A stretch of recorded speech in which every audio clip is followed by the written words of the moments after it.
We can see the damage on the drive, the corrosion. We've kind of talked about this. It's just eaten through just everywhere. There's just nothing left of the drive itself. Right, right. So we planned on pulling the drive off the boat. Okay. We kind of knew that the bellows inside here and the gimbal bearing in the back of it, if you can see down inside that hole there, see the hole in the back? We knew that was probably going to need to be replaced, which it does. Okay. But when we pulled the drive off to do it, we realized this is completely seized. This is your trim right here. So it barely trims up and down. Okay. And it won't steer at all unless the engine is running. That's bad. You've noticed that. You've noticed how stiff the steering is. I have. Even when I was bringing it over here to you a couple months ago, man, for the paint job. Yep. It was like, I said, man, the steering feels really kind of non-responsive. What's going to happen is eventually it's going to seize completely. Okay. And that's because this whole unit here is just corroded to pieces. There's nothing worth, there's just nothing left of it to work with. It's just corroding right in half. I can see that. So the only option that we have is to replace this whole transom assembly. Okay. That's going to require taking the engine out of the boat. Right. Because the engine sits on this inside the boat. All connects through the transom, right. Pull this out of there. It's going to come with everything you see here. It'll come with new trim rams, which we were going to sell you with this repair anyway.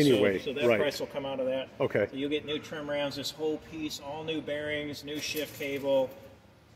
The whole thing will be brand new. Gotcha. Okay, gotcha. so that's kind of, exactly what you need right here. Okay. Okay, so everything outside the boat will be new except the propeller. Right. Which I have one of those on the boat too, remember? Good. Okay. Yeah, under the dining room table. The propeller, you can see where it's starting to get pitted really bad. Yes. And it really needs to be changed also. So we can go with the one I have. If it's the same pitch under the dining room table, if not, we'll go with it. Another we'll one. have to clean this one up and see if we can read the pitch off of it. But we'll try to use the prop that you have in the boat. Yeah. And if not, we just what we got to do.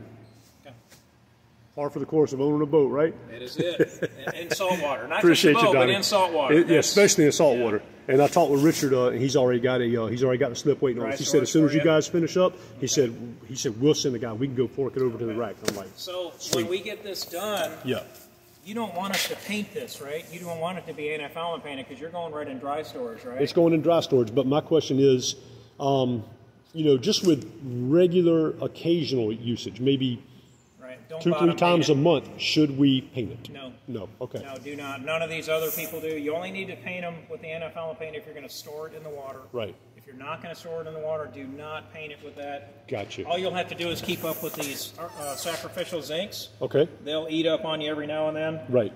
But they take the blunt of the corrosion there. Dry storage would be a hell of a lot better than that salt water in Florida, won't it? Yeah, you're going to be much happier. You'll be able to put the boat in the water for the weekend and stay on it down on the dock. Right. As long as you pull it out of the water after the end of the weekend and flush the motor and clean it up real good. Okay. It'll treat you really good after that. Now, where's the flushing port on the... Take your rabbit ears and they slide over this just port right over there, here. right there that you can't see on this one. Yeah, there's not much left of them. Gotcha. But yeah, you put your rabbit ears on there, fire the engine up, and you'll notice water pumping. Out of both sides? Yeah, out of both sides. Okay, yeah. That's how you know it's pumping water. Great, man. And then that's about it. But we have your brand new outdrive sitting over here in a box. Oh, boy. Yeah, so we haven't even opened the box yet. I wanted to talk to you first and make sure you wanted to keep moving forward with it. Yeah, we have to. I mean, I'm so far in. What's the option's worse? Yeah, there is, in my opinion, there is no other option. Yeah, there's not. And I talked with a couple of good friends of mine and got some good counsel, and they're like, hey, man, all things considered. And then it's going in dry storage, so hopefully that should be the 90% of your mechanical bills for 5 to 10 years, hopefully. I'm like, so it'll kind of, it's hard up front, but it'll kind of level out a little bit, Yeah. Now, you still have stuff, when we pull the motor out of the boat to do the transom assembly, you never know. We may, when we have the engine out, we may give you a call and say, hey, we see this or that, not looking good also, but we'd have to cross that bridge when we get to it. Sure. This was the second bridge we crossed. Hopefully the next bridge isn't like that one. Yeah, hopefully not we're getting anything with the transom itself, the structure of the transom itself. Right. As far as the transom goes, it seems solid, and we've tapped on it with a screwdriver on there. So, you can tap around it. If you hear a hollow spot, it'll sound hollow. Right. But it definitely seems worth putting money into. Okay. Good deal, man. Good deal. Well, we love the boat, man. I mean, we've had a lot of fun with it. Where were you using it? How it was? Were you just kind of putting around? Up and down the intercoastal, down to St. Augustine. We took about 8 miles offshore through Mayport one time. Did some deep sea fishing for about 6 hours out there. And that's when the drive was looking like this? That was probably about a year ago. Oh, so I would say the drive wasn't nowhere near that deteriorated. Yeah, way better. Yeah, because I mean it was everything, the handling, everything was just, we never had any issues with it. Yeah, but so definitely a hard, valuable learning lesson about Florida saltwater. And yeah, it'll be all right for but no. Saltwater's horrible. Yeah. No water storage for a Sterndrive for sure. Right. Dry storage, fine. Twin outboards, whatever. Inboard, that's fine. Sterndrive, hell no. Yeah, Sterndrives, I mean, they, all of them still have, saltwater's just hard on anything. It doesn't matter what it is. But keep it out of the water, it'll last 100 times longer. Yeah. What was the battery issue? Did you know that, Jimmy? I did. I mentioned it either you or Cleve, I think. Okay. I said, yeah, man, the battery charger just completely went out, stopped working. Shore power seems to be fine. Okay.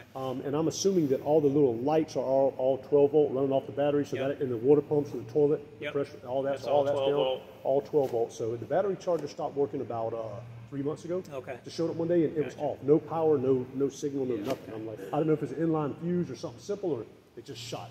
Yeah, I actually had to put a battery in it to get the boat to start. Okay. Because all the house batteries, starting battery, all of them were slap dead. Okay. You tried to jump it off too, didn't you? And it wouldn't jump. No, there's zero. I literally took the cables off and put another battery on it. Just like a house battery that we knew we used for troubleshooting stuff. Put it in there just to bring it around and I bet you that house battery. I'm real familiar with that style battery charger, and then we put that in everything. Okay. I'll make sure address to see if it is getting 110. Okay. It is getting shore power to the boat, but battery charger itself was not illuminated. I got you. Yeah, so, okay. And with everything, it just pulls everything down. Sure. There's nothing to charge it. Just so I got that. I just wanted to let you know that if it is faulty, those are kind of pricey. Yeah, I'll call you. Okay. Yeah, I got used to Donnie calling. Whenever he calls, I'm like, gosh, how many thousands is this going to cost? It's a joke now. My job's like, who's that? It ain't Donnie, is it? No, thank God, it ain't Donnie. Don't hand my card out. So the transom assembly. I looked it up. It is back ordered. Okay. Okay. Now it says, I think it says middle of December. Which my wife was asking me that. She's like, "How long?" I said, "I don't know. We ran into that when Donnie ordered the Sterndrive. I don't know." Everything you order from everybody is back ordered. Okay. Everything from Mercury is back ordered, but they're reasonable. A couple weeks. Yeah. At least it's wintertime. You're not going to use it every weekend anyway. Right. But, I don't know, man. We got that Alaskan bulkhead. It needs about a 10-hour cleaning job too. Detailed. I said, well, once the mechanic's done, we're going to spend all day just going. Yeah, don't touch it till we're done. Yeah. Right. Yeah. Do you guys, can y'all recommend a good detailer, man? Just like to, I don't know. Do you think it needs? What does it need, man, in your opinion? Because I know it's got like a blistering spot. Where You're was it? You're going to have to let a detailer tell you, Jimmy. Okay. And I can tell you from what I'm looking at here, I've seen a lot worse. Yeah. Whether I'm going to say it probably is not going to need a wet sand. That's what I was going to ask. Wet sand's very expensive. Takes very time consuming. Stuff like this is the worst spot right here. This is going to be a wet sand over here. Okay. Wow, this is way worse than the other side. The sun must have baked on this side for a long time. What the heck they have going on here? Let Robert look at this. Okay. Yeah, he works for me in there, but I'm not sure what that is. Oh yeah, Robert painted it, didn't he? He did the bottom paint. The bottom paint, Yeah. yes, sir. Yeah, but he's real good with fiberglass also. I'm curious. Okay. What that is. Just this side, the sun. This had to be the side that the sun beats on all day. Okay. And then the other side obviously had to be shaded half the day. That makes sense. On there, and you can see it up there too. Yeah, But I do have a couple detailers. I can give you their numbers for sure. Okay, great. I appreciate it, Donnie. Yeah, man. Okay, so I guess we need to. I guess you need some more money, right? Well, yes, sir. Yeah. I want to say I need $3,300 more down from you. Okay, so we'll go in. I'll take care of that with you now. And thank you, man, for. Yeah. I appreciate it. And thanks for letting me film you, man. And just keep it a lot more. Hey, man, what do they say? Here. Yeah. Watch the video. You get it all. Appreciate your patience with this thing. Also, it's kind of snowballed on you. I see. No problem. Yeah, it